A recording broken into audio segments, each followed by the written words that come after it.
I was on a business trip abroad when my husband Lucas called me in the middle of the night. His remarks struck me like a ton of bricks. "Hey, I want a divorce." I went cold. I was able to say, "What are you saying? Could you fully explain this?" I was trembling when I spoke. Lucas chuckled bitterly. "I have a mistress, in case you haven't noticed. She is more attractive and younger than you. Together, we even have a child. In order for me to be with them, I want you to get a divorce." I kept quiet. He continued as though to emphasize his point.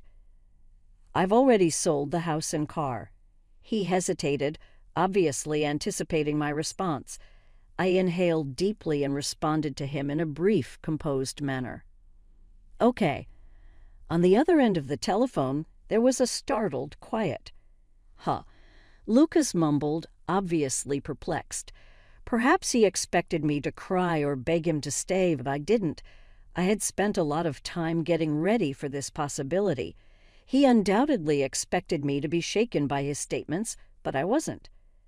When I returned home a few days later, Lucas was waiting for me at the airport, looking quite anxious. Before we do that, though, let me tell you a little bit about myself. Jenna is my name. I am a homemaker of 35 years of age. I was raised in a typical middle-class household.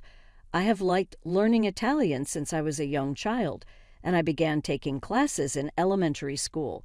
I was also gifted in English by middle school, and I even had the opportunity to live with a host family in Italy while I was a high school student.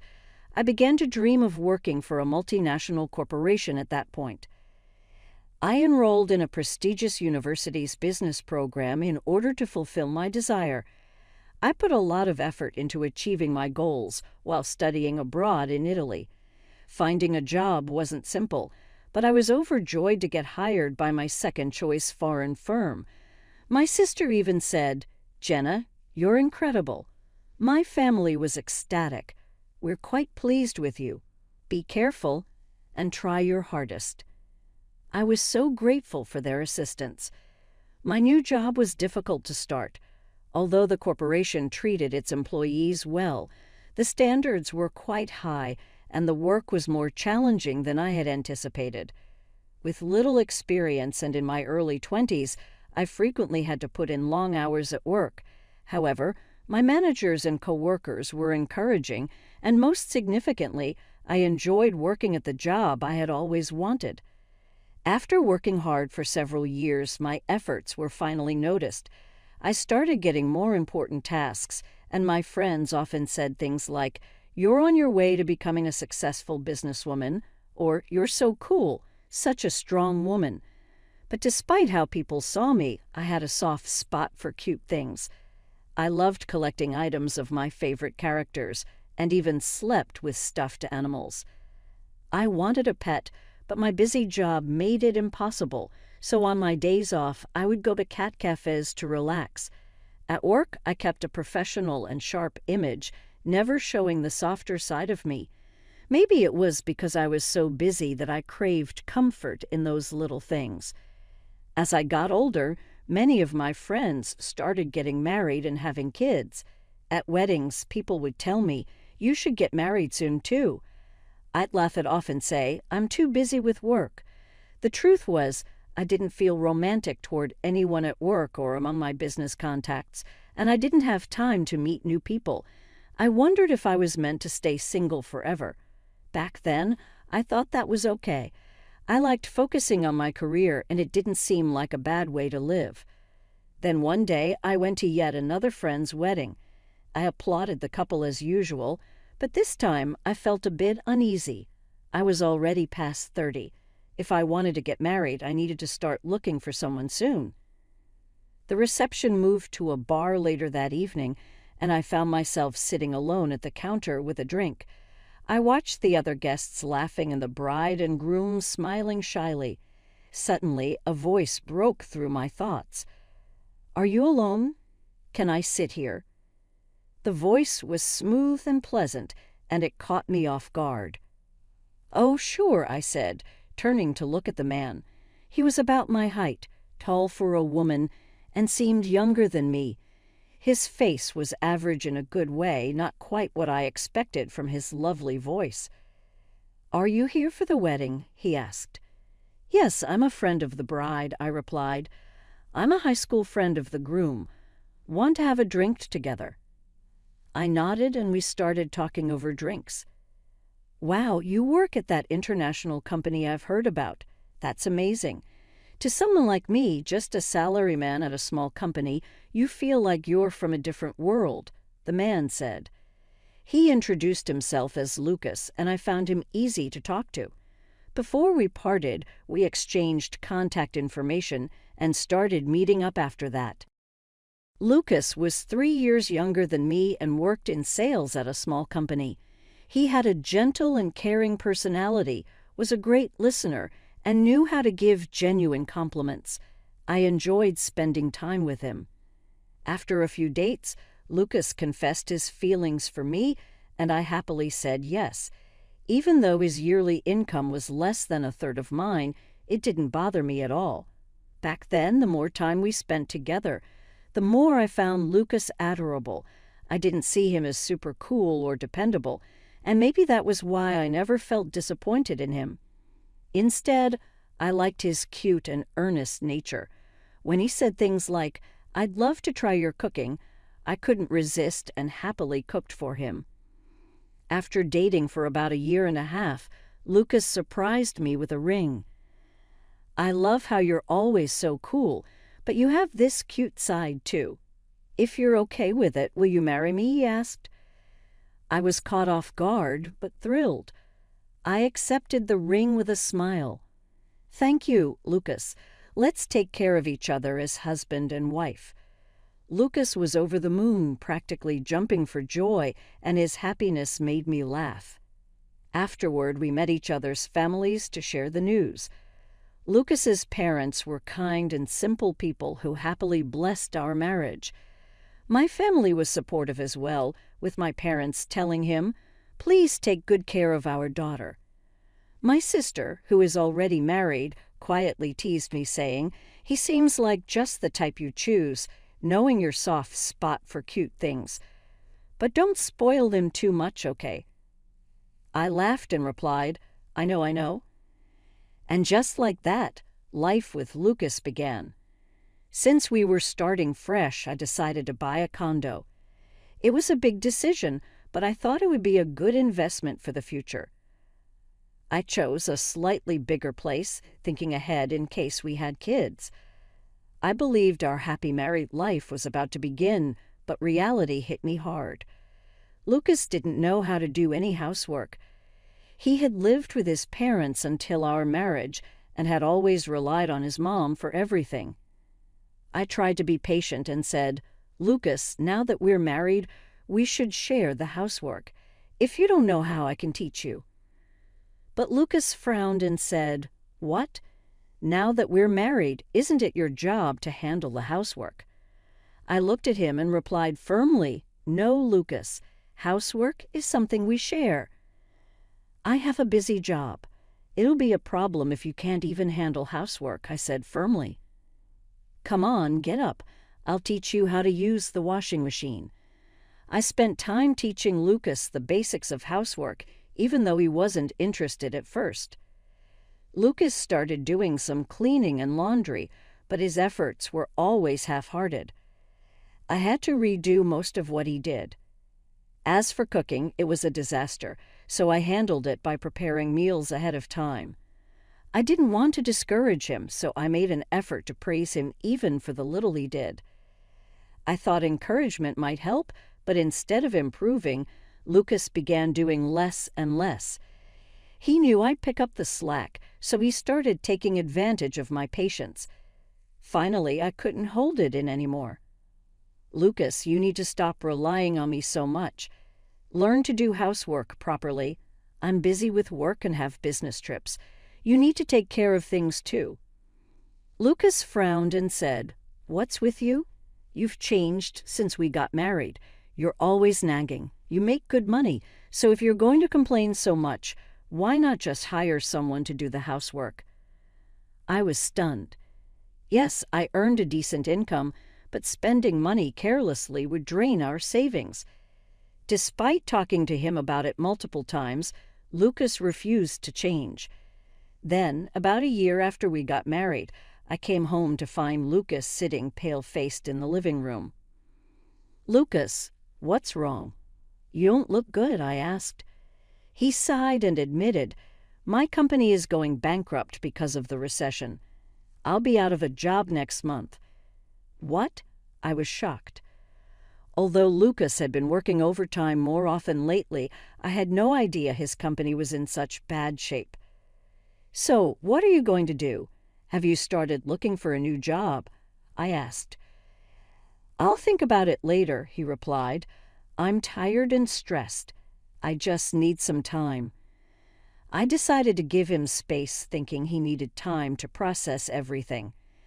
But after his company shut down and he no longer had work, Lucas spent all day playing video games. He didn't do any housework, and when I came home late, I find him sitting in front of the TV, completely absorbed in his games. This went on for months. My patience wore thin, and one day I finally said, "Lucas, haven't you rested enough? Don't you think it's time to start working again?" Lucas didn't even look up. "I want to think carefully about my next job," he said. "You know, at my old job, I was just being used. Next time, I want a job where I can achieve something meaningful, like self-realization or whatever."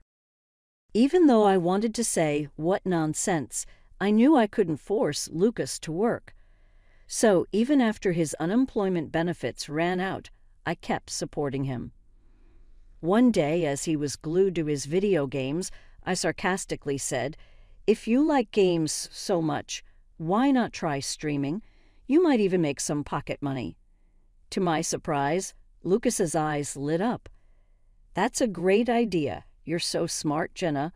I'll give it a shot. I have a good feeling about this," he said, full of enthusiasm. For someone who had been doing nothing for months, it was a sudden change, and I wasn't sure if it was a good or bad thing. "Then you'll need a PC and streaming equipment," he added casually, as if it were the most natural thing in the world. I blinked in shock. "What? I don't have any savings." "But I'm serious about this," he explained, "so please buy it for me." Reluctantly, I bought everything he needed. Deep down, I thought this would fail, and he'd finally realize he needed to get a proper job. But a few months later, things took a surprising turn. Lucas became popular as a game streamer under the name Jay. To my shock, he even started ranking on charts. Fans online left positive comments like, "His voice is so nice, and it's funny how bad he is at games." He managed to attract both men and women to his streams. He partially hid his face on camera and, of course, never mentioned that he was married.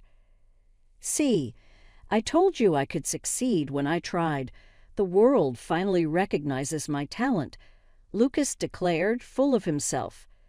Despite his success, he didn't show a shred of gratitude for all the support I had given him or for buying the equipment that started it all. Still, I approached him calmly. "Lucas, I'm happy you're doing well, but don't you think you should contribute some of your earnings to our household expenses? It's been a while since your unemployment benefits ended, and I've been covering everything."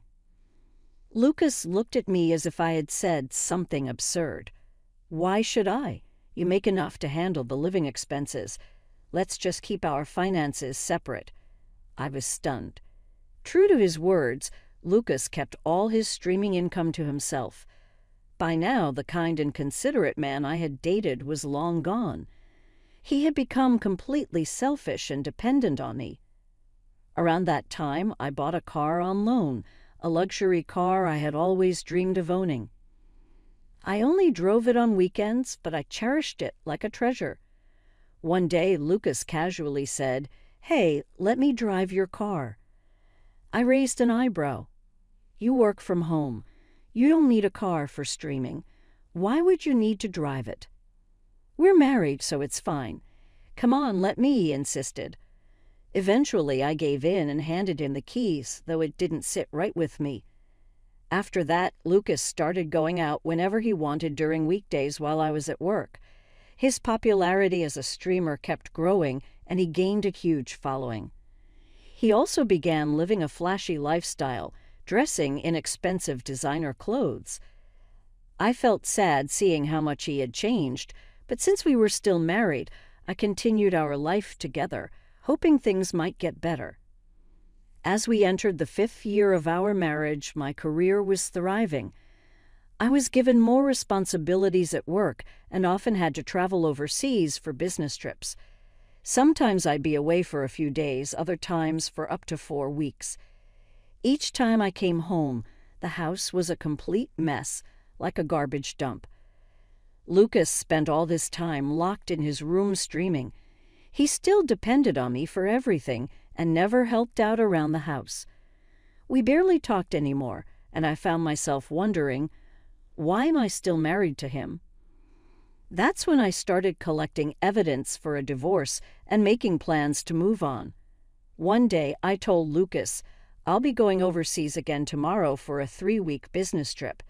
Take care. He didn't even look up from his phone. I left for my trip and threw myself into my work. On the 11th night of my trip, I got a call from Lucas. Hello. Lucas, do you know what time it is here? It's midnight, I said, half asleep. Then he dropped a bomb. Hey, Jenna, I want a divorce. I froze. What I managed to say was, I had suspected this might happen one day, but I never thought you'd bring it up while I was halfway across the world. What do you mean? Can you explain properly? I asked, trying to stay calm. Lucas chuckled. You probably haven't noticed, but I have a mistress. She's younger and prettier than you. We even have a child together. I didn't say anything, so he kept going. I want you to divorce me so I can live with my mistress and our child. Oh, and I've already sold the house and car. He sounded so confident, like he expected me to crumble. But I didn't. I simply said, okay. What? Lucas stammered. He must have thought I'd cry or beg him to stay. He had no idea I had been mentally preparing for this moment for a long time. You want a divorce, right? Fine, I said calmly. There's a completed divorce paper in the living room drawer. You can sign it and submit it yourself. Lucas was taken aback. You had divorce papers ready? Well, thanks for making it easy. Goodbye then. Enjoy being the woman your husband left behind. I held back a laugh. Sure. Well, I'm going back to sleep. Goodbye, Lucas. Then I hung up and immediately blocked his number. I called my sister and asked her for a favor, then went to bed and slept peacefully until morning. The next day, I focused on my work and stayed busy until my trip was over. Finally, it was time to go home. The business class seat provided by my company was so comfortable that I fell asleep during the flight. When I woke up, I stretched and thought, that was a good nap. No jet lag for me this time. I'm ready to get back to normal life. After landing, I collected my luggage and headed toward the airport lobby. As I reached the exit, I suddenly heard someone shouting, "Hey, Jenna." I turned to see Lucas running toward me, looking panicked. "Oh, why are you here?" I asked, surprised. I don't remember asking for a ride. Lucas didn't answer directly. Instead, he started ranting, his words spilling out in a rush. "What have you done?" "The car, the house, because of you. I stepped back, startled by his strange behavior. "I don't understand what you're talking about," I said calmly. "Can I go now? I'm tired." I yawned and tried to walk past him, but he blocked my way. "Wait a minute. Listen to me," he shouted. So I stopped and crossed my arms, waiting for him to explain. "First, I submitted the divorce papers after you told me to," he began. "I see," I replied casually, scrolling through my phone and barely paying attention. "Are you even listening?" Lucas snapped. When I went home to meet with the real estate agent about selling the house, there was a lock on the door. I couldn't get in. Then, when I tried to use the car, there was an anti-theft lock on the tires and I couldn't drive it. I tried calling you, but you didn't answer. You blocked my number." I let out a small sigh. "Yes, I blocked your calls, and what about it?" Lucas's face turned red with anger. "Did you put the lock on the house and the tire locks on the car? How did you even do that when you were overseas?" I shrugged. "I asked my sister to handle it." His eyes widened in shock. "Your sister?" "Yes," I said, keeping my tone light. "You said you sold the house and car, remember? But when my sister checked, both were still there. So I guess you were just bluffing. You were probably only getting estimates from agents, right?" Lucas's face turned even redder and he stammered, "Well, yeah, that's true, but I was about to sell them." I couldn't help but sigh as Lucas continued ranting. "No, Lucas, you couldn't have sold the house or car even if you tried. Both are in my name, and all the important documents needed to sell them are at my parents' house." Lucas froze, his face blank. "What?" he muttered. "Did you really think anyone could just sell a house or car by saying, 'I'm selling this,' without being the legal owner? Obviously, they need proof of ownership and the proper paperwork," I said, shaking my head. Lucas looked completely stunned, his mouth opening and closing like a fish. "You've always dumped all the complicated paperwork on me during our marriage, so of course you don't even understand something this basic," I added with a hint of disgust. Lucas's face twisted in frustration. "If you knew they couldn't be sold, why did you put locks on the house and the car?" "Because of you, I couldn't get into the house or use the car. It was awful." I sighed again. Why would I let someone who cheated, had a mistress, and demanded a divorce have free access to my house? Same with the car. They're in my name, so I just secured them for my own peace of mind. Lucas glared at me, his eyes bloodshot. "What's with that attitude? I can't believe you're doing all this just because I couldn't sell your stupid property. You're so not cute. That's what I hated about you, always acting like you can handle everything yourself. So arrogant for a woman." I stayed calm and replied, "Oh, really? Then why did you marry me in the first place?" Lucas snorted. "Obviously for your money. The fact that you worked at an international company and made good money, that was the only reason you were worth marrying." His words dripped with malice, but they didn't affect me. I just looked at him thoughtfully. "Come to think of it, there wasn't much benefit in me marrying you either." Lucas's face turned red with anger. "Don't act all high and mighty. I'm the one leaving you. My mistress is way better than you. Hundreds of times cuter, and she even gave me a child. Doesn't that make you feel inferior? She's a better woman than you'll ever be." I couldn't help but smile faintly. "Better than me, huh?" "What's so funny?" Lucas snapped. Still smiling, I reached into my bag and pulled out a photo. "Is this your mistress?" I asked, showing him a picture of a young, attractive woman in her early 20s. Lucas's eyes darted nervously as he recognized her. You knew about Miriam," he stammered. I gave him a sweet smile. "Of course, you're not the only one who wanted a divorce. I've been gathering evidence for a while now. You're so careless, Lucas. Didn't you realize the dashcam records the interior, too?" His face went pale. But I didn't stop there. Once I saw when you were meeting her from the dashcam footage, it was easy. I hired a private investigator to gather more evidence. It didn't take long to identify your mistress. Lucas's face froze, and I added, "I was a little surprised to find out she was already pregnant, though." He stood there stunned before finally blurting out, "Don't do anything to her. She's been through a lot after giving birth, and she's young. She doesn't have money, and she didn't even know I was married." I raised an eyebrow, pretending to look concerned. "Wow, you're really defending her. You must love Miriam a lot." "Of course I do," he said firmly. "She's pure sweet, and my soulmate. I'll protect her and our child no matter what." As Lucas puffed up with self-righteousness, I quietly took out my phone and played a video. It was dash cam footage from my car showing Lucas driving with a heavily pregnant Miriam sitting in the passenger seat. "Thanks for taking me on a drive today," Miriam said in a sugary voice. The food was delicious, too. Lucas's face in the video lit up with pride. "You're so good at saying thank you." "What a good girl," he said smugly. "I want to marry you soon."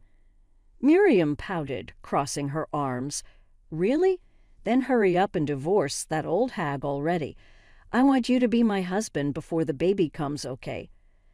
Lucas's voice in the video reassured her. "Just wait a little longer. I'll handle everything while she's on her overseas business trip. Then we'll be together, me, you, and the baby. We'll live comfortably with the money from selling the house and car." I paused the video and looked at Lucas. "So Miriam didn't know you were married. She seems pretty aware to me." Lucas was pale and sweating. Before he could say anything, I dropped another bombshell. "And about her being pure. You might want to take a closer look." "What are you trying to say?" he shouted. I took out a stack of photos and scattered them on the floor.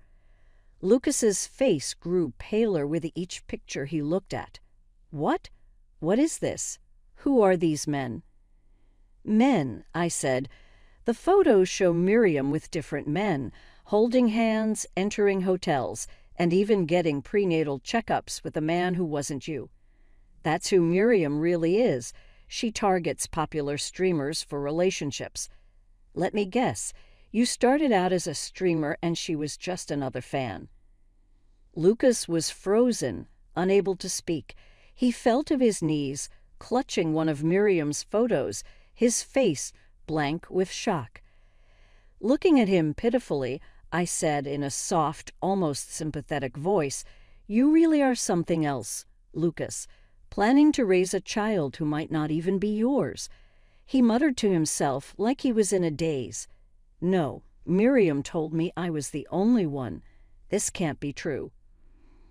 I stared down at him without emotion. "Can I leave now?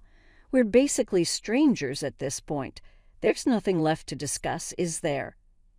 Suddenly, Lucas snapped out of his stupor and started yelling. "If you hadn't shown me all this, I could have stayed happy. How cruel can you be? Because of you, I can't trust anything anymore." I couldn't help but sigh, feeling nothing but annoyance. "That's not my problem, Lucas. Do you even hear yourself? Whatever. Do what you want." He sneered and said, "Fine. Even if I divorce you and leave Miriam, I'll still be fine. I've got over 3 million followers as a streamer, and I'm earning way more than you now. Too bad for you, you're losing a famous streamer as a husband. Serves you right."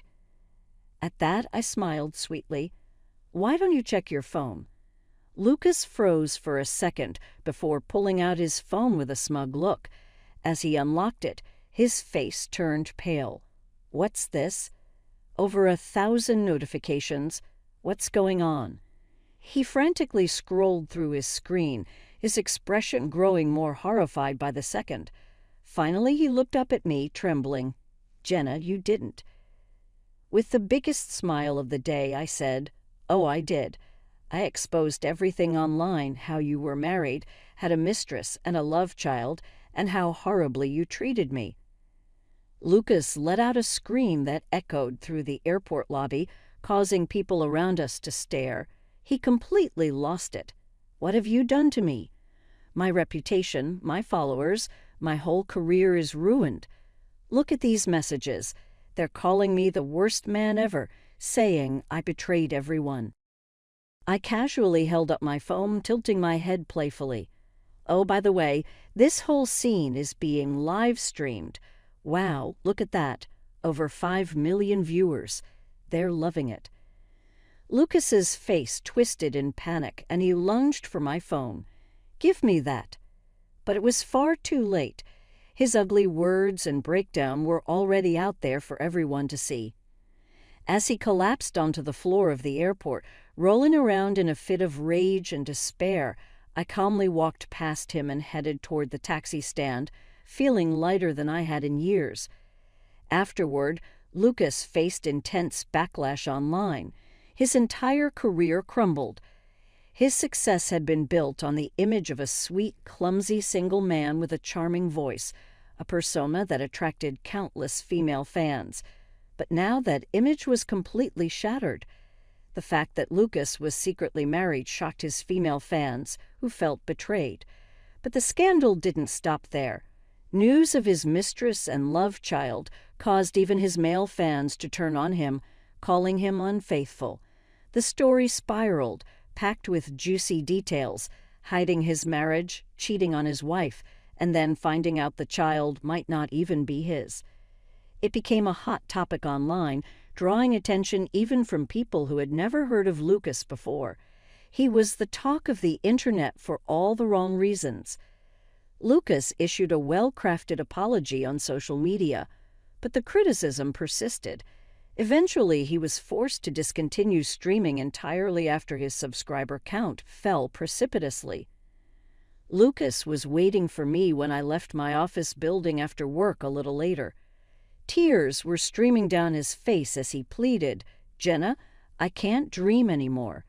Even going outside is impossible for me without being gawked at or made fun of.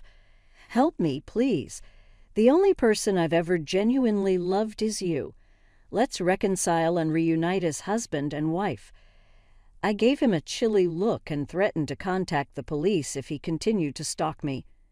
I didn't see Lucas again after that.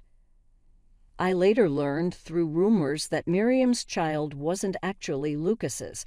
More drama ensued when the truth was revealed, and they split up. Neither of them got away with it.